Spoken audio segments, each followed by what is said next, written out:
허환구의 라디오 오늘.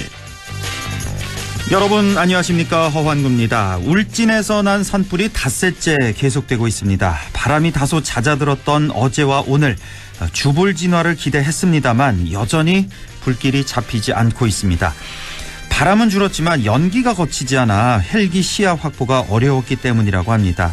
더구나 오늘은 걱정하던 금강송 군락지에까지 불길이 번졌는데요. 금강송 군락지에는 수령 200년이 넘는 소나무 8만여 그루가 자라고 있습니다. 이곳마저 잃게 된다면 돈으로 따질 수 없는 큰 가치를 뺏기게 됩니다. 2000년 동해안 산불은 열흘 동안 이어졌고요. 마지막 날 비가 오면서 진압이 됐죠. 이번에는 일요일 오후에나 비 예보가 있던데요. 여간 걱정이 아닙니다. 화재가 장기화되면서 진압 인력의 안전도 걱정인데요. 하루라도 빨리 불길이 잡혔으면 좋겠습니다. 3월 8일 화요일 라디오 오늘, 광고 듣고 시작합니다.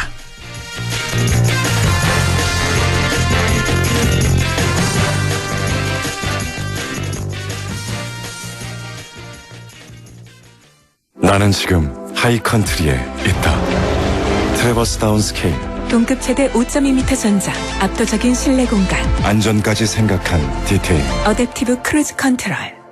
리브 슈퍼, 리브 하이, 슈퍼 SUV 트래버스 하이컨트리. Chevrolet, find new roads.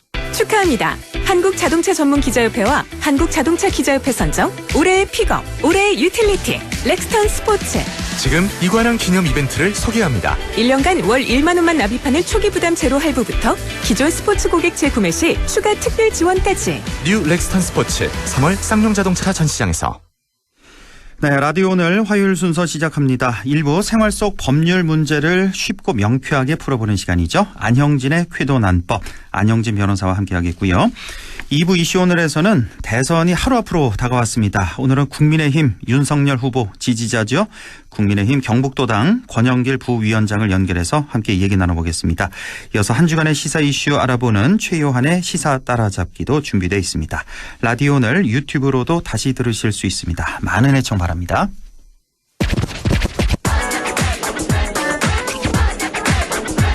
네, 생활 속 어렵고 복잡한 법률 문제를 쉽고 재미있게 풀어보겠습니다. 오늘도 안형진 변호사와 함께하겠습니다. 변호사님 안녕하십니까? 네, 안녕하십니까? 예, 러시아가 우크라이나를 지난 2월 24일 불법 침략한 지 오늘로 13일째가 되고 있는데요. 시간이 흐르면서 러시아는 우크라이나의 학교, 고아원, 아파트, 공장 등등 민간 시설까지 무차별적으로 공격하고 있습니다. 유엔에서는 지난 3일 긴급 특별 총회를 열어서 러시아의 우크라이나 침공을 강하게 규탄했고요. 또 즉각 철군을 요구하는 결의안을 압도적인 지지로 채택하기도 했습니다. 이렇게 전 세계적인 비난 여론이 고조되고 있는 가운데 우리나라에서도 우크라이나 의용군에 지원하고자 출국하는 경우도 나타나고 있는데요. 오늘은 이와 관련해서 국제법적 그리고 국내 형사법적으로 어떤 문제가 있는지 말씀 나눠보겠습니다. 자, 어제 그 이근 전 대위였죠. 이 출국에 관한 뉴스가 하루 종일 이어지던데, 우선 우리나라 국민이 우크라이나 의용군에 지원하는 것이 이게 법적으로 가능한 겁니까? 네, 이 우크라이나 의용군 지원 및 전투 행위의 그 국내법 저촉 여부를 판단하기 위해서는 네. 이제 러시아 침공 행위의 국제법적 의미에 대해서 좀 살펴봐야 합니다. 우선 예, 우선 그 러시아의 우크라이나에 대한 침공 행위에 대해서는 문명 국가라면 예외 없이 우크라이나의 주권과 영토를 불법적으로 침해한 그 어떠한 명분으로도 정당화될 수 없는 국제법 위반 행위로 강력하게 규탄하고 있다는 점 먼저 말씀드리고 싶고요. 예. 다만 중국, 북한, 시리아 등만 이번에 다른 견해를 내고 있습니다. 예. 이번에 러시아 침공을 규탄하는 성명이 유엔 안전보장 이사회에서는 채택되지 못했고, 예. 아까 말씀 주신 바와 같이 유엔 긴급 특별총회에서는 채택되었습니다. 잠깐만요. 여기 지금 유엔 이사회도 나오고 그러는데 우리가 많이 들어본 게 이제 유엔 안전보장 이사회, 줄여서 유엔 안보리 이렇게 얘기를 많이 그렇습니다. 들었고요. 그다음에 이제 유엔 긴급 특별총회라는 게 이제 채택이 됐다 그러는데 이 두 개 차이점을 먼저 좀 설명해 주셨으면 좋겠어요. 예, 그 유엔 안전보장 이사회는요. 예. 그 전체 국가가 아니라 15개 이제 이사 국가들만 모여서 이제 회의를 하는 거죠. 15개 이사국들만 모여서 예, 회원국들만 모여서 회의를 하는 건데 예. 이 유엔 안전보장 이사회 결의가 되면은 국제법적 효력을 가진다는 점이 중요합니다. 예. 이번에 안 된 건 상임이사국 중 하나인 러시아의 반대표 행사로 채택되지 못한 건데요. 네. 이 안전보장 이사회 결의는 상임이사국 5개 나라, 즉 미국, 중국, 러시아, 프랑스, 영국 중 단 하나라도 반대표를 던지면 통과되지 않습니다. 여기에 이제 러시아 이제 본인들이니까 당연히 반대고. 본인 반대 내버렸죠. 혹시 중국도 반대표 안 던졌나요? 여기서? 중국은 그렇게 하진 않았습니다. 아, 그래요. 예. 어쨌든 통과가 안 됐고. 네. 그래서 이게 만일 이게 통과되었으면 다음 수순으로 유엔군 파견이나 이런 절차가 논의될 수 있었는데요. 예. 그렇게 되지 못했고요. 예. 참고로 지난 1950년에 북한이 대한민국에 대한 불법 무력 침공을 자행했을 당시에는 유엔 안보리 결의 때 소련이 불참했습니다. 아, 예. 그리고 나머지 상임이사국 모두가 찬성표를 던져서 유엔군이 한국에 유엔군이 한국에 파병을 하게 됐는데요. 예. 반면에 이번에 통과된 유엔 긴급 특별총회 결의는요. 말씀 이름에 드러나 있듯 총회 모든 국가들이 다 참여를 하는 건데요. 아, 예. 이거는 이제 국제법적인 효력은 아니지만 정치적 권고적 효력을 지니는 것에 불과합니다. 예. 그래서 우리나라를 비롯한 141개국이 찬성해서 압도적인 표차로 통과되었고요. 예. 이제 중국, 인도, 이란 등 5개 나라는 기권했고, 러시아, 북한, 시리아, 에리트리아, 벨라루스 이렇게 요 나라들은 반대표를 던졌습니다. 아, 그래. 에리트리아라는 나라도 있군요. 예, 아프리카에 있는 나라입니다. 그래. 러시아, 북한, 시리아, 에리트리아, 벨라루스 이렇게는 반대표를 던졌다. 예, 그렇습니다. 러시아 편을 들어줬고, 예. 예. 굉장히 상식적이지 않은 건데요. 이런 점 고려하면은 우크라이나에 대한 러시아 침공 행위는 국제법적으로 불법이고, 이에 대해서 항전하는 우크라이나의 행위는 합법이라는 점에 대해서는 이제 국제적 합의가 이루어졌다 보는 게 타당할 겁니다. 그렇죠. 그래서 우리 국민의 우크라이나 의용군 지원 행위와 관련해서 처벌할지 말지 그리고 얼마나 형량을 줄지에 대해서는 이 점을 충분히 감안하는 게 매우 중요할 겁니다. 알겠습니다. 이게 논의의 전제고요. 그렇습니다. 모두가 다 동의할 겁니다. 러시아의 우크라이나 침공 이건 국제법적으로 명백한 불법이라는 거.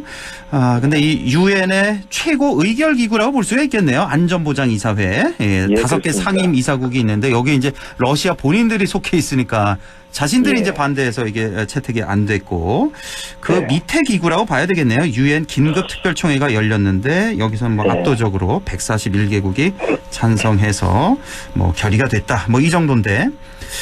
자, 그리고 또 일각에서는요. 우크라이나 그 의용군 지원 행위 있잖아요. 어제 그 이근 전대위가 여기 지원해서 가겠다 그래서 출국한 걸로 알려지고 있는데 이게 지금 형사적 처벌 대상이라는 논의가 나오고 있던데 이거 좀 어떻게 해석해야 됩니까? 네, 그렇습니다. 이게 크게 형법에 의한 처벌이 있고 그다음 여건법에 의한 처벌이 있는데요. 일단 우리 형법 111조에는 사전죄라 그래서 외국에 대하여 사전한 자는 1년 이상의 유기금고에 처하고 미수범은 처벌한다 이런 규정이 있습니다. 사전이란 게 개인적으로 참전한다. 전쟁했다 이 뜻입니다. 개인적으로 참전했다. 그래서 이게 사실상 사문화한 조항인데요. 사실 누가 개인으로 이 외국의 전쟁을 선포하겠습니까? 이게 그래서 이에 의해 처벌한 사례 찾기 힘들고 연구도 거의 없는데요. 교과서 상에는 국가의 전투 명령을 받지 않고 개인 또는 사적 조직이 외국에 대해서 전투 행위를 하는 것이라고 정의하고 있습니다. 그런데 이번 의용군 지원 행위를 보면은 교과서적 정의에 들어맞을 가능성이 높죠. 왜냐하면 우리나라에 전투 명령도 없었고 러시아라는 외국을 상대로 전쟁 행위를 하는 것이기 때문에 사전죄의 구성 여건에는 해당할 가능성이 높은데요. 다만 범죄는 위법성이 인정되어야 성립되고 처벌됩니다. 예를 들어서 사람을 때리면 폭행에 해당하지만 또 이게 정당방위인 경우에는 폭행에 해당하지만 위법성이 없다라고 봐서 범죄는 아니라고 보는데요. 그렇죠. 그래서 의용군 지원 행위가 정당방위에 해당할 수 있지 않나라는 논의가 또 있습니다. 즉 우리나라 형법 제21조 제1항에는 현재의 부당한 침해로부터 자기 또는 타인의 법익을 방위하기 위하여 한 행위는 상당한 이유가 있는 경우에는 처벌하지 아니한다라고 정당방위로 규정하고 있습니다. 위법성 조각사유라고 하는데요. 이를 우크라이나 상황에 대입하여 보면은 현재 우크라이나의 주권과 영토 그리고 국민들의 생명과 재산이 러시아의 불법 침략 행위에 의해서 침해당하고 있는 것은 명백합니다. 그렇죠. 더욱이 가슴 아픈 사실은 유엔 인권 사무소에 의하면은 개전 이후 7일 0시 현재 우크라이나 민간 사망자는 406명, 예. 그중 어린이 사망자도 27명에 달하고 있는데요. 예. WHO에 의하면은 우크라이나 의료시설에 대해도 16차례는 공격이 있었다고 합니다. 그러니까요. 예. 병원에 러시아의 폭격하고. 예. 예, 이게 참 러시아의 이 전쟁도 나쁘지만은 이게 전쟁 기간 동안 일어나는 반인륜적 전쟁 범죄라고 그럼요. 있거든요. 그렇습니다. 이게 그게 예. 달에서 보여주는 예입니다. 예. 그래서 일단 그 형법상의 현재의 부당한 침해라는 요건은 충족해 보이고요. 아, 예. 그리고 이제 우크라이나 의원국 가입 및 이 전투 행위가 이러한 부당한 침해를 막기 위한 행위인 건 맞기 때문에 이 자기 또는 타인의 법익 방위 행위라는 요건도 충족합니다. 결국 정당방위 요건에 해당할 가능성이 어느 정도 있는 것도 사실입니다. 저는 이 이근대위 이 뉴스를 보고 예. 이건 말도 안 되는 것 같다. 왜 저기를 이렇게 혼자서 참전을 하지 이런 생각을 했는데 그러니까 예. 부당한 침해에 대해서 정당 방위 뭐 이런 성격으로 볼 수가 있는 거군요. 그런 논의가 있고요. 이 정당 예. 방위라는 게 반드시 내가 침해되지 않아도 다른 사람이 침해되는 경우에도 해줄 수 있는 거거든요. 그래요? 예. 그런 구성도 가능하다는 거죠. 물론 이건 아직 판례도 없고 논의는 시작하는데요. 예. 그런 측면 염두에 둘 필요 있고 이 중요한 것은 우리 헌법 규정을 보면 더욱 그러한 점이 있다는 점입니다. 다시 말해서 헌법 전문에는 밖으로는 항구적인 세계 평화와 인류 공영에 이바지한다 라는 점이 있고 본문인 제5조에도 대한민국은 국제평화의 유지에 노력하고 침략적 전쟁을 부인한다 라고 명시하고 있습니다. 예. 그래서 물론 아까 말씀드렸듯이 아직 판례가 없고 이 분야가 참 규명되지 않은 부분이라 논의가 필요한 건 사실인데요. 이러한 측면이 있는 건 분명합니다. 그리고 둘째적으로 볼 건 국제 정치적인 측면에서 좀 볼 필요가 있는데요. 그 만일 우크라이나 국민의 생명을 지키기 위해서 목숨을 걸고 싸운 우리 국민을 검찰이 이른바 사전죄로 기소하고 대법원이 유죄 판결을 내린다면 모르겠습니다. 이것은 우리나라의 국제적 이미지에 부정적 영향을 줄 가능성이 없지는 않아 보이는 거죠. 이 더욱이 우리나라는 북한의 불법 남침을 받은 상황에서 유엔이 설립된 이후 처음으로 유엔 이름 하에 전 세계 60개국이 연합군을 이뤄 참전했고 특히 저 멀리 에티오피아, 콜롬비아, 태국, 남아공, 필리핀, 네덜란드, 룩셈부르크, 그리스 등 우리가 직접 연관도 없는 국가들이 지원하고 해서 총 16개국이나 병력 지원을 받았는데요. 이렇게 이제 국제적인 도움으로 주권과 영토를 보존한 우리나라가 우리 국민이 어떤 그 우크라이나의 영토와 주권을 보존하기 위해서 의용군을 지원했다라는 점을 처벌한다면 모르겠습니다. 과연 세계 시민들이 아이고 잘했다 박수 칠지는 의문이 드는 게 사실입니다. 그러네요. 또 우리 안영진 변호사 얘기를 들어보니까 또 설득이 되는데 그러니까 이 이근 전 대위가 의용군으로 참전하는 거, 그러니까 정당 방위라는 차원에서 보면, 그리고 우리 헌법 규정을 보면, 그리고 마지막으로 국제 정치적인 측면, 뭐 국제 관계 측면에서 볼 때 이게 그렇게 형법으로 다스릴 문제는 아닐 수도 있다. 이렇게 해석이 가능하다. 이렇게 보시는 거고요. 아직 그런 측면도 있다는 거죠. 그렇죠. 그 전에 판례가 전혀 없으니까 이런 경우가 없으니까 어떻게 해석이 나올지 모르겠습니다만 이런 해석도 가능하다. 형법적으로 보면 이런 말씀이시고 아까 처음에 말씀하실 때 형법적으로 말고 또 여권법적으로 또 처벌이 가능하냐 이런 말씀하셨잖아요. 이 여권법적으로는 어떻게 봐야 됩니까? 우리나라는 지난 2월 13일이죠. 우크라이나를 여행 금지 지역으로 지정했습니다. 근데 여권법상 총 4단계가 있는데 1단계 여행 유의, 2단계 여행 자제, 3단계 출국 권고, 4단계 여행 금지가 그것인데요. 우크라이나는 현재 4단계입니다. 여행 금지. 4단계에 해당하는 지역은 외교부 장관의 허가를 받지 않고는 그 입국이 허용되지 않고 이를 어기면은 1년 이하의 징역 또는 1천만 원 이하의 벌금에 처해집니다. 그래서 현재 우크라이나 의용군이 지원하기 위해서 우크라이나에 입국한 우리 국민의 경우에는 제가 알기로는 아마 우리 외교부 장관의 허가를 받지 않는 것으로 보입니다. 그렇습니다. 그래서 행위 자체의 정당성이나 도덕성은 변론으로 하더라도 절차를 위반하는 것은 맞는 걸로 보이거든요. 그래서 형사처벌될 가능성이 상당해 보입니다. 문제는 이런 국민에 대해서 외교부가 여권 무효화 조치 등 각종 행정 제재를 하겠다, 고발하겠다 이렇게 공언한 점인데요. 모르겠습니다. 오히려 우리 국민 보호를 위해서 대책을 강구할 필요가 있지 않나 이런 생각도 드는 건 사실입니다. 이 헌법에 국제평화 이바지에 대해 명시가 있고 또 러시아의 반인륜적 전쟁 범죄에 대항해서 약 2만 명 가량의 전 세계 시민들이 의용군에 지원하고 있는 만큼 외교 당국은 좀 더 넓은 관점에서 검토하는 것이 타당하고 사법 당국도 관용을 베푸는 게 맞다는 지적에 더 귀기를만 합니다. 이 영토 주권 보존을 위한 우크라이나와 국제사회의 항전을 또 세계 시민의 한 사람으로서 응원합니다. 이 여권법적으로도 이렇게 해석을 해주셨는데 여권법을 위반한 건 뭐 거의 확실해 보이네요. 지금으로 봐서는 그렇죠. 보도된 것만 봐선 맞죠. 그렇죠. 하지만 이게 처벌 쪽에 초점을 둘 게 아니라 우리 국민 보호를 위한 대책에 초점을 둬야 되겠다. 뭐 이런 말씀. 일단은 그게 맞지 않나 싶습니다. 일단은 그렇죠. 오늘 이렇게 우크라이나 사태의 국제법적인 해석, 또 우크라이나 의용군 참여의 또 법적 해석 등등 알아봤습니다. 자, 변호사님 오늘도 아주 알찬 내용 잘 들었습니다. 감사합니다. 네, 감사합니다. 지금까지 안형진 변호사와 함께했습니다. 라디오 오늘 잠시 후 2부에서 뵙겠습니다.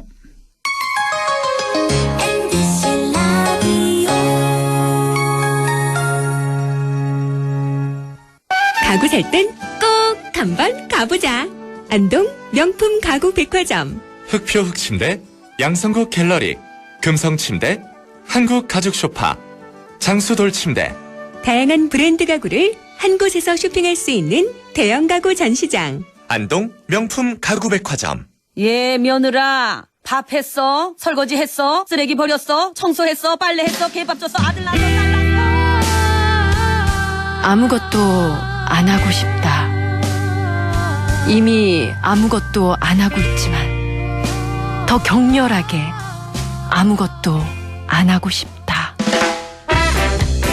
지금은 그냥 라디오만 듣고 싶다. MBC 라디오. MBC 라디오. 라디오 청취자 10명 중 4명이 듣는 방송. 국가대표 라디오 MBC 라디오. 왜 이 일을 하려고 하죠? 육아에 자신 있나요? 어른도 잘 모실 수 있고 그 약속 지킬 수 있죠? 국민의 건강을, 서민 경제를, 아이들의 안전도 책임질 수 있나요? 당신은 대통령 후보에게 묻습니다. 다가오는 3월 9일 투표로 묻습니다. 모두의 바람을, 국민의 생각을 꼭 실천할 수 있는 사람은 누구인지, 대한민국의 면접관이 되어 당신의 대통령을 채용해주세요. 3월 9일 투표로 채용해주세요. 공익광고협의회.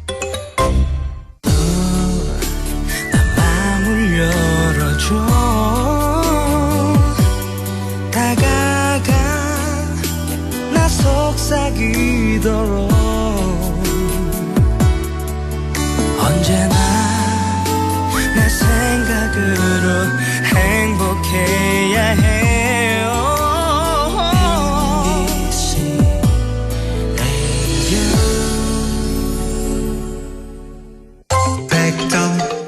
MBC 라디오. 6시 23분 32초 지나고 있습니다. 이슈 오늘 시작하죠. 20대 대통령 선거가 이제 꼭 하루 앞으로 다가왔습니다. 박빙의 선거다 보니 우리 지역 민심도 많이 갈리고 있는데요. 어제 이재명 후보 지지자에 이어서 오늘은 윤석열 후보 지지자를 연결해 보겠습니다. 국민의힘 경북도당 권영길 부위원장 연결돼 있습니다. 위원장님 안녕하십니까? 네, 권영길 국민의힘 경북도당 부위원장입니다. 반갑습니다. 20대 대선 이제 하루 앞으로 다가왔는데 네네. 이번 대선 어떻게 전망하고 계십니까? 네, 선거 초반에는 사실 우리 윤석열 후보와 이재명 후보가 엎치락뒤치락 했습니다. 접전이 있었지만은 3월 3일 두 후보가 단일화된 이후에는 윤석열 후보 승리가 확실해졌다고 봅니다. 또 그리고 이것은 단일화의 효과도 있지만은 공정과 상식을 내세운 우리 당의 가치와 국민 통합을 지향하는 양 후보의 의지가 반영된 결과입니다. 또 지난 5년 동안 겪은 문재인 정권의 무능과 부패, 그들만의 잔치에 대한 온 국민의 심판이기도 합니다. 다소 앞서가는 견해이기도 합니다만은 윤석열 후보 승리는 국민의 승리다 경고입니다. 언제라도 바닷물은 배를 뒤집을 수 있다는 말입니다. 네. 이런 점에서 저는 오히려 우리가 승리하더라도 앞으로 더욱 긴장해야 한다고 봅니다. 그런 점에서는 문재인 정권의 실패를 반면교사로 삼아서 국민 통합을 이루고 경제를 살리고 코로나 시대를 극복하여 일상으로 돌아가도록 노력을 해야 한다고 봅니다. 네. 다시 말씀드리면 승리에 취해서 우리 자신을 망각해서는 안 되고 역사적으로 국민의 심판은 항상 준엄했습니다. 이것을 우리는 결코 잊어서는 안 될 것입니다. 네, 윤석열 안철수 단일화 이후에 윤석열 후보 승리가 확실해졌다 이렇게 진단을 하고 계시고 하지만 승리에 취해서 우리 자신 망각해서는 안 된다 이런 말씀까지 해주셨습니다. 자, 우리 지역 전통적으로 보수의 텃밭인데요. 하지만 이재명 후보의 고향이 또 안동이다 보니까 이거 또 다른 변수가 되지 않을까 이런 전망도 많이 나오고 있는데 우리 지역 유권자 표심은 어떻게 보고 계십니까? 네. 이재명 후보는 사실 우리 고향에서 나온 최초 대선 후보입니다. 예. 그러니 우리 지역 유권자의 표심이 과거와 달리 조금 특수한 상황인 것은 사실입니다. 또한 무엇보다 크게 보면 지역 통합적 차원에서는 반가운 일이기도 합니다. 하지만 이재명 후보 개인과 가족 여러 가지 문제, 최근 불거진 대장동 사건 등 흥결이 매우 많은 후보입니다. 그리고 이것은 어제 오늘의 일이 아니라 공직에 일하는 동안 내내 셀 수도 없는 온갖 구설수에 오른 후보이기도 하죠. 그런 점에서는 우리 지역 출신 후보라는 것이 부끄럽고 창피한 부분도 있습니다만 다른 후보도 아닌 대선 후보 이미지는 실천조통 간에 지역 전체에 영향을 미친다고 봅니다. 그러나 아무래도 우리 지역 정서로는 과거 진보 진영이 내세운 대선 후보에 비해 득표율이 조금은 높을 것이라 예상을 합니다. 그렇지만 이것이 대구 경북 전체에 미치는 영향력은 미미할 것으로 생각을 합니다. 왜냐하면 이번 선거는 이재명 후보를 지지하느냐 않느냐에 대한 문제라기보다는 정권 연장이나 정권 교체나 하는 문제로 유권자들이 접근하기 때문입니다. 결국 이번 선거는 정권 교체에 대한 국민적 열망이 압도적입니다. 예, 알겠습니다. 어제 민주당 지지자에 이어서 오늘은 국민의힘 지지자 만나보고 있는데 공통질문 계속 드려보겠습니다. 윤석열 후보가 왜 대통령이 돼야 하는지 어떤 점에서 윤석열 후보를 지지하시는지요?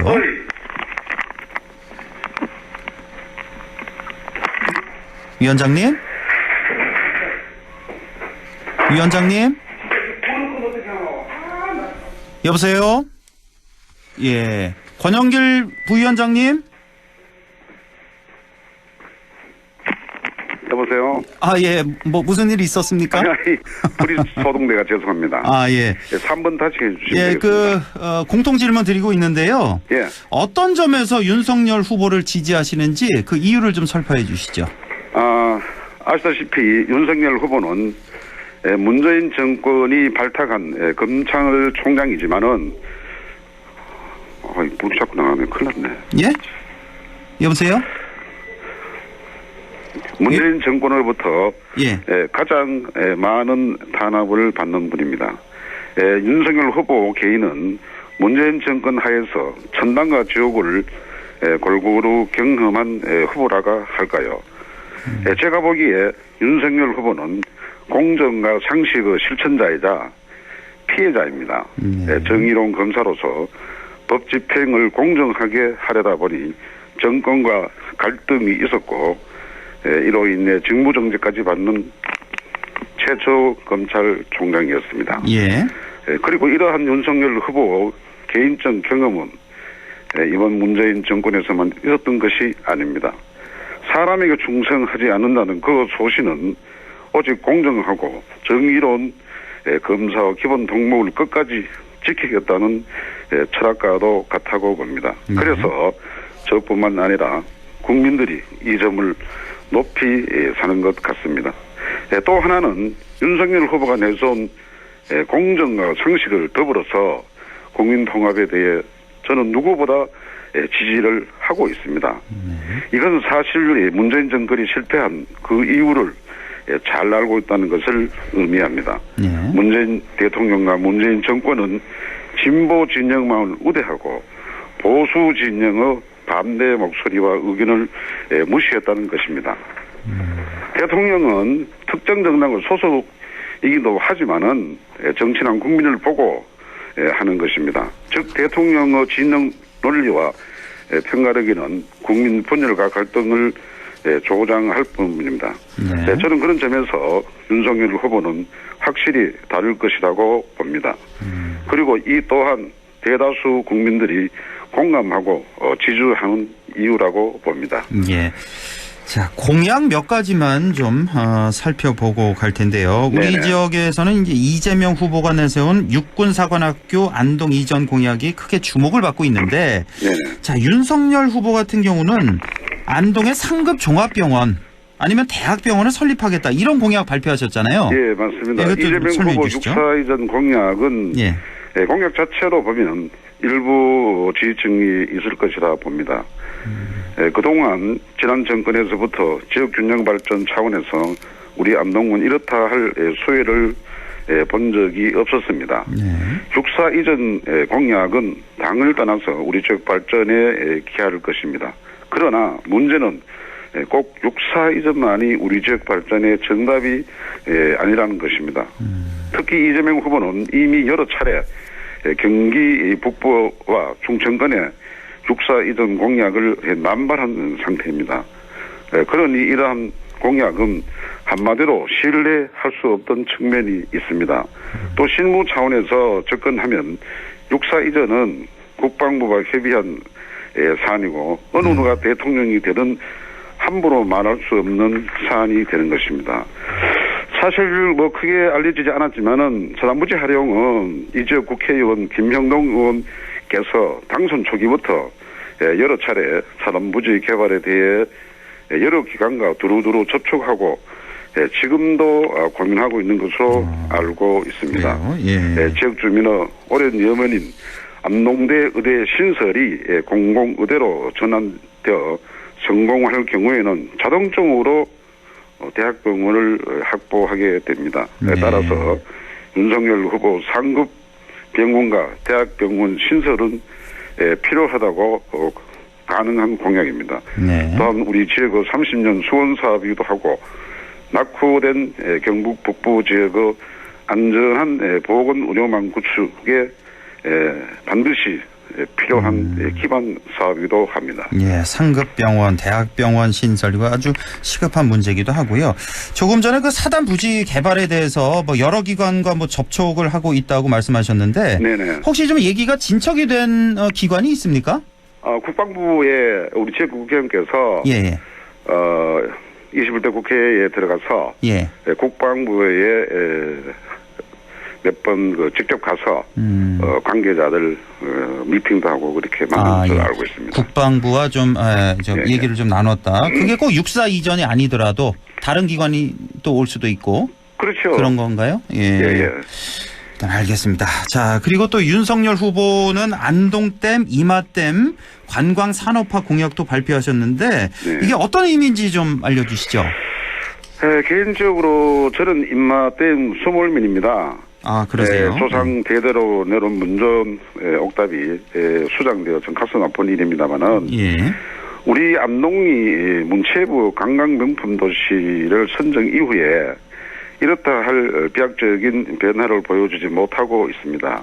물론 이는 코로나19의 영향도 있지만은 준비되지 못한 우리의 현실과 부족한 실천 의지를 나타내고 있다고 봅니다. 우리 안동은 6.25 3대 문화권 사업, 유네스코 지정 사업, 다수 국가문화재를 보유하고 있습니다만은 윤석열 후보 안동댐과 임마댐을 한 곳으로 묶어서 관광산업을 육성하겠다 하는 것은 윤석열 후보가 안동에 대한 깊이 고민한 결과로 봅니다. 윤석열 후보는 두 차례 공식 방문 이후 안동댐과 인마댐의 인근 시설 개발과 여기에 더해서 이를 관광산업화하겠다는 것은 중앙정부 차원의 지원을 아끼지 않겠다는 것으로 판단됩니다. 네. 그리고 지역 균형 발전과 안동만이 가지고 있는 특화된 산업 역량과 인프라를 최대한 끌어올려 안동 발전에 이바지하겠다는 선서와 다른 바 없습니다. 저는 그러한 점에서 윤석열 후보 이러한 공약이 허언이 아니라 안동 시민들을 위한 선물이기도 합니다. 네. 그리고 이러한 지속 가능한 관광사업 기반을 조성한다는 의미는 안동 정책을 살려 지역 주민의 생계와 소득을 보장한다는 의미도 있습니다. 알겠습니다. 어제 저희가 그 민주당 측 연결을 해서 그 시간 배분을 공평하게 해야 돼서요. 이 밖에 그 안동 지역 공약을 제가 좀 정리를 해드리자면 첨단 바이오 신약 개발, 백신 클러스터 조성하겠다. 또 대규모 국가산업단지 조성, 점천과 안동 철도 노선 신설 이런 걸 또 내세웠고 또 그 밖에 경북 북부 지역을 위한 공약을 보자면 대구 경부 신공항 유치 조기 건설 등이 있다는 거 말씀드리겠습니다. 자, 끝으로요. 우리 지역 유권자 여러분에게 당부하고 싶은 말씀 마지막으로 좀 전해주신다면요. 우리 그 안동 시민 여러분 투표에 꼭 참여하셔서 소중한 한 표를 권리 행사해 주십시오. 문재인 정권을 심판해서 정권 교체에 동참해 주십시오.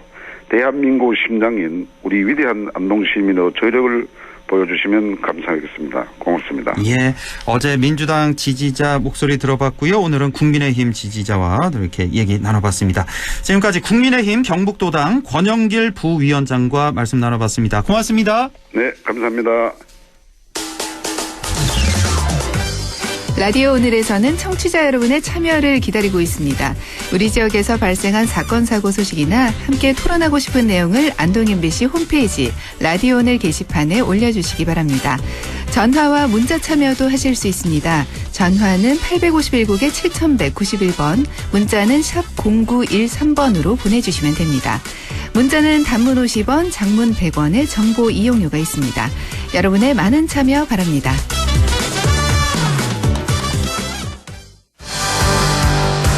네, 시사 따라잡기 얼른 들어가죠. 오늘도 최요한 시사평론가와 함께하겠습니다. 안녕하십니까? 예, 반갑습니다. 최요한입니다. 예, 대통령 선거 하루 앞두고 정말 여러 가지 뉴스가 쏟아지고 있습니다. 우선 노정희 중앙선거관리위원장이 코로나19 확진자 및 격리자들 사전투표 그 부실관리 논란에 대해서 사과를 했는데 이 부실관리에 대해서는 뭐 다들 알고 계실 테고 혹시 오늘 사과하면서 내일 본투표에 대한 뭐 대책 같은 게 좀 나왔습니까? 예, 본투표도 따로 이야기를 했는데요. 일단 노 위원장은 코로나19 그 확진자 수가 하루 20만 명이 넘는 힘든 상황인데도 역대 최고 사전투표율인 36.93%를 기록하면서 많은 유권자들이 투표해 주신 것에 대해서 감사의 말씀을 드렸고요. 일단 미흡한 준비로 혼란과 불편을 끼친 점에 대해서 위원장으로서 책임을 통감한다라고 사과를 했습니다. 그러면서 이제 이야기가 이제 내일 오후 6시부터 7시 30분까지 주소지 관할 투표소에서 일반 유권자들과 같이 투표할 수 있다라고 얘기했거든요. 그러니까 일단 이제 그 일반 유권자들이 가서 투표를 하고 그 다음 따로 투표하게 되는 것인데 문제는 이제 그 지금까지 투표 전국 단위 투표에서 이렇게 선관위원장에 사과하는 건 처음 봤거든요. 뭐 불가피한 뭐 사정이 있었다 하더라도 이 부분은 누군가 책임을 져야 되는 부분이라는 생각이 드는데 아직 노 위원장은 그 책임을 통감한다라고 이야기하면서 그 이상은 얘기하지 않았습니다.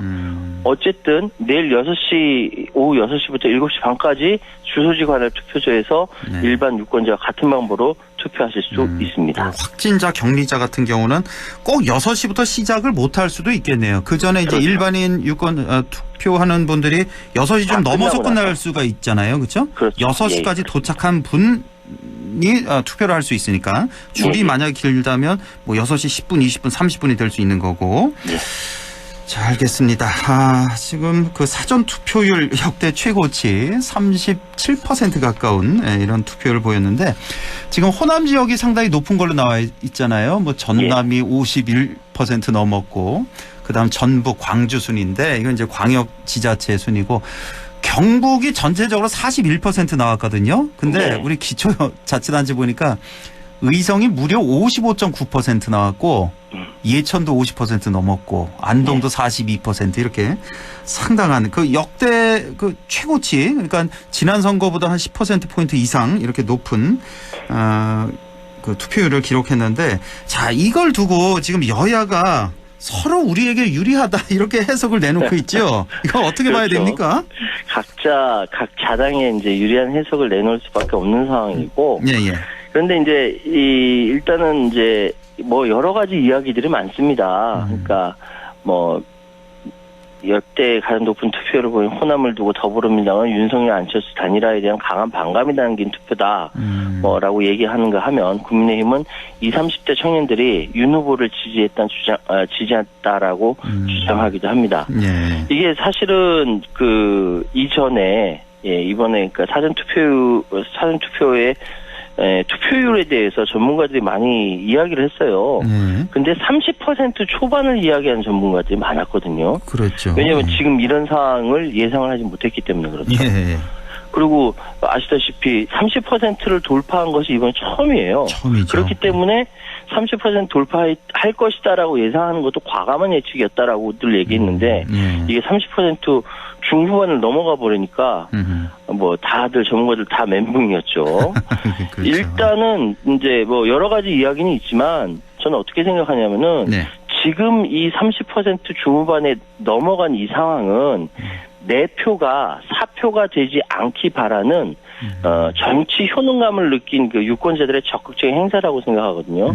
쉽게 말씀드려서 이것이 보수든 진보든 간에 실제적으로 행동을 했더니 뭐 정권을 바꾼다라든지 어떤 그 액션을 취했을 때 바로바로 나오는 이제 반응, 정치권에서 나오는 반응들이 있으니까 정치 효능감을 느꼈다. 그럼 내가 지금 이 표가 얼마나 중요한지 사람들이 스스로 느꼈다라는 것이죠. 물론 양쪽으로 결집되어서 이런 그 박빙의 선거의 결과라고도 해석할 수 있지만 뿐만 아니라 정치 효능감을 느낀 일반 그 우리 유권자들의 적극적인 행위다라고 말씀드릴 수 있고요. 어쨌든 지금 상황은 그 초박빙 상황이라고들 이야기하면서 각자 사전 투표율에서 상당히 높은 지역에 대해서 아전인수격으로 해석을 하고 있는 상황입니다. 그렇군요. 그만큼 또 적극적인 투표층이 점점 많아진다. 사실 이 사전투표제가 2014년에 처음 시작됐잖아요. 그때 지방선거 때, 6월 지방선거 때. 지금 8년째 되고 있는데 점점 이 투표율이 높아가고 있다면서요. 사전투표율이. 그러니까 그 일종의 해석 중에 하나가 점점 유권자들이 이 사전투표에 대해서 적응을 해 나가고 있다라고 해석을 하고 있고요. 또 다른 해석은 또 사전 투표에 대해서 부정적인 시각을 가지고 있는 보수층의 반감이 이제는 줄어들어서 이 부분에 대해서 마음을 돌렸다라는 해석도 있습니다. 그러니까 사전 투표든 본 투표든 간에 어쨌든 우리 국민들 사이에는 투표에 대한 이제 뭐 적응 기간이 끝났다 이렇게 볼 수 있는 것이죠. 네, 알겠습니다. 내일 본 투표에서는 이제 확진자, 격리자들 같은 경우 똑같습니다. 본 투표 하시는 분들하고 똑같이 이제 기표를 하고 그걸 기표함에 직접 넣는 거죠. 전에 사전 투표 때는 그 직접 넣질 못했는데 시간만 좀 다르다는 거 기억을 해주시고 자, 각 후보들 오늘 마지막 유세 어디서 지금 진행이 되고 있습니까? 지금 서울 피날레를 유세로 최종 득표전을 펼치면서 오늘 공식적으로 마무리를 하죠. 일단 더불어민주당 이재명 후보는 오전 10시 서울 여의도 당사에서 기자회견 한 후에 여의도 증권가에서 오전 유세를 하고 뭐 각 메시지 발표하고요. 그러면서 오후에는 파주, 인천, 광명을 훑으면서 수도권 전체를 훑으면서 지지층 결집을 호소했습니다. 그러면서 마지막에는 이제 광화문 광장 인근에 청계광장에서 서울 집중 유세를 벌인다라고 해요. 예. 지금 국민의힘 윤석열 후보는 제주에서 일정을 시작한 뒤부터 부산부터 경부선 상해선을 따라서 서울로 올라오는 유세전을 펼친다고 합니다. 제주를 뭐 안 간다 그러더니 오늘 갔다 왔군요. 예, 오전 10시에 예. 제주시의 1도1동에서 유세를 시작을 했습니다. 그리고 부산 연제구 온천천 앞, 대구 서문시장, 대전 지하철 1호선 노은역 차례로 거점을 유세하면서 보수톱팟으로 훑었고요. 마지막 피날레도 8시 30분에 서울시청 광장에서 합니다. 여기서는 홍준표 의원, 유승민 전 의원, 그리고 안철수 대표 등 모두 다 함께할 예정이라고 합니다. 한편 정의당의 심상정 후보는 서울 노원구, 강북구에서 유세를 한 후에 오늘이 이제 세계 여성의 날을 맞아서 2030 여성을 겨냥한 유세를 펼쳤고요. 청년층의 지지를 호소한다는 차원에서 고려대학 신촌역 인근에서도 유세하고 저녁 7시부터 홍대 상상마당 앞에서 유권자들 상대로 마지막 피날레 유세를 정리한다고 합니다. 결국 마지막은 서울 수도권이군요. 서울에서 다 이제 모여서 오늘 12시에 유세가 다 이제 끝나게 되겠습니다. 지금 후보들 심정이 어떨지. 그렇죠? 자, 우크라이나 사태 좀 보겠는데, 오늘이죠. 그러니까 현지 시간으로 7일입니다. 이제 12일째 맞고 있는데 러시아와 우크라이나가 세 번째 평화회담을 진행했다는 소식인데 여기서 좀 진전이 있었나 모르겠네요. 양측은 전쟁의 상황을 크게 바꿀 만한 결과를 도출하지 못했지만 일단 민간인 대피와 관련해서 일정 부분 뜻을 모은 것으로 전해졌습니다. 그러니까 양측의 협상 대표단은 벨라루스 서남부의 브레스트주라는 곳에 벨라베슈 숲에서 만나서 3시간 동안 대화를 했다고 합니다. 그러니까 우크라이나 대통령실의 고문 미하일 포들라크가 회담 종료 직후 이야기하기를 상황을 크게 개선하는 결과를 끌어내지 못했지만 인도적 통로 개설에 있어서 작지만 긍정적인 진전이 있었다라고 이야기했거든요. 여기서 중요한 건 작지만 긍정적인 진전이라는 것이죠. 민간인들 대피할 수 있도록 서로 인정한다라는 것이고요. 러시아 측도 이번 회담에서 만족할 만한 결과를 얻지 못했지만 우크라이나와 앞으로 계속 대화할 것이다라고 강조했습니다. 여기서 중요한 것은 계속 대화한다라는 것이죠. 그렇죠. 어쨌든 지금 전 세계가 다 이 우크라이나 상황을 지켜보고 있는 상황에서 이제 3차까지 서로 이렇게 회담을 가진 것 자체가 의미가 있다라는 생각이 들고요. 이제 4차 회담과 관련해서 아직 정확한 날짜는 정해지지 않았지만 조만간 다시 벨라루스에서 열릴 것이다. 협상을 하고 다음 약속을 다시 가진다는 것은 완전한 결렬은 아니라는 거잖아요. 그렇죠. 그런 차원에서 의미를 찾을 수 있을 것 같습니다. 뭐 지금 이 시각, 지금 당장 종전이 되면 가장 좋겠지만 그렇지 않더라도 최소한 민간인 피해만큼은 더 이상은 없었으면 좋겠네요. 자, 조금 전에 이제 우리가 안영진 변호사하고도 좀 얘기를 했습니다만 국제의용군으로 참여하겠다면서 출국했죠. 이근 전 대위에 대해서 지금 우리 정부에서 어떻게 대처를 할지 모르겠는데 우선은 외교부에서 여권법에 따라 행정 제재를 진행 중이라고요. 이근 전 대위는 유튜브 콘텐츠를 통해서 워낙 많이 알려진 유튜브 스타거든요. 그런데 이 사람은 갑자기 국제의용군, 소위 용병이죠. 출국한 것에 대해서 많은 제가 반응들을 좀 살펴보니까 왜 나라에서 가지 말라는데 가냐. 그러니까요. 부터 여러 가지 이야기가 있습니다. 일단 외교부는 현재 여권법에 따라 법무부 등 관계부처 협의를 통해서 여권에 대한 행정 제재를 진행 중이다. 향후 여권법 위반 관련 형사 고발도 추진할 예정이다라고 이야기했습니다. 그러니까 이제 이근 씨가 현재 소지 중인 여권에 대한 반납 명령, 미반납 시 여권 무효화, 새 여권 발급 거부 등 제한 등 행정 제재를 가할 수 있다라고 이야기했는데요.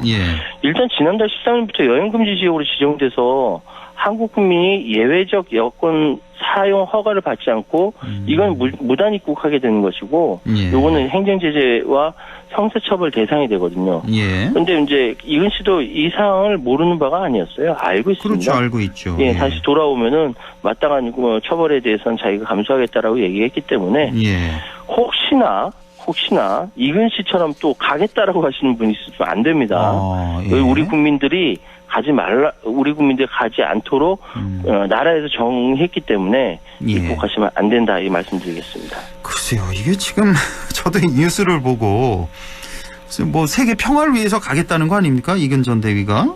네, 우크라이나 편에서 싸우겠다라는 것인데요. 저는 좀 이해가 좀 안 갔는데요. 이거 좀 뭐 어떻게 해석들을 하고 있습니까? 어떻게 봐야 됩니까? 사실 이제 이쪽 우크라이나 용병들 굉장히 많대요.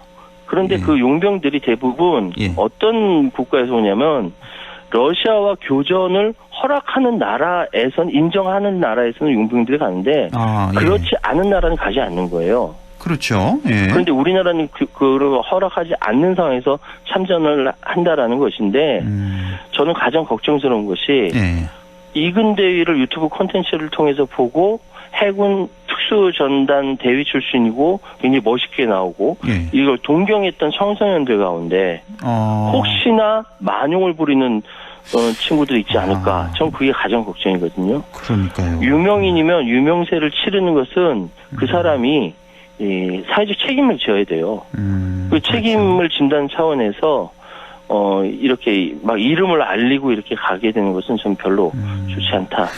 부적절하다라고 말씀드리겠습니다. 그 이근 대위에 대한 그 진의는 우리가 뭐 본인이 아니니까 잘 모르겠습니다만은 이분이 또 뭐 아주 유튜버라면서요. 구독자도 많고 그래서 그 관심을 좀 더 끌기 위해서 가는 거 아닌가라는 이런 의심도 좀 들고 현재 좀 그렇습니다. 자, 이 코로나 상황 지금 0.19% 치명률이 0.19%죠. 그러니까 1,000명이 확진이 되면 한 2명 정도 사망자가 나오는 그런 비율로 떨어지면서 지금 계절 독감 수준과 유사하다 이렇게 평가를 정부가 했다는 소식까지. 오늘 시간이 다 돼서요. 오늘 여기까지만 얘기 나눠야겠습니다. 자, 최요한 시사평론가와 함께했습니다. 고맙습니다. 예, 감사합니다.